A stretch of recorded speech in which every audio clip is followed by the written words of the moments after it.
Best method అంటే one of the famous వచ్చి ADDIE model అంటారు. యాడీ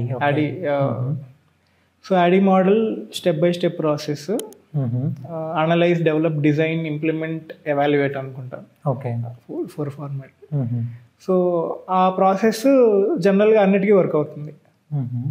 సో అనలైజింగ్ ఆడియన్స్ కానీ, లెర్నర్స్ కానీ, కాన్సెప్ట్ కానీ, తర్వాత డిజైన్ అండ్ డెవలప్ ఫేస్కి వెళ్తుంది. ఓకే, ఆ కంటెంట్ డిజైన్ చేయడం, ప్రాసెస్ ఫ్లో డిజైన్ చేసుకోవటం, కంటెంట్ డెవలప్ చేయడం. ఇంప్లిమెంటేషన్ అంటే ఇంకా యూజర్స్కి ఇచ్చినప్పుడు అది ఎలా ఇంప్లిమెంట్ అయిందని చూసుకోవటం. Final step evaluate. అంటే ఎవాల్యుయేట్ అంటే టెస్ట్ చేయటం.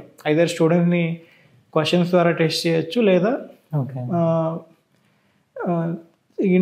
సమ్ యాక్టివిటీస్ ద్వారా అయినా సరే వాళ్ళకి కంటెంట్ అర్థమైందా లేదా, ఎంతవరకు అర్థమైంది అనేది టెస్ట్ చేసుకోవటాన్ని ఎవాల్యుయేట్ ఫేస్. సో ఈ ప్రాసెస్ ఆల్మోస్ట్ ఏ డొమైన్ అయినా, ఏ ప్రాజెక్ట్ అయినా ఇది వర్క్ అవుతుంది.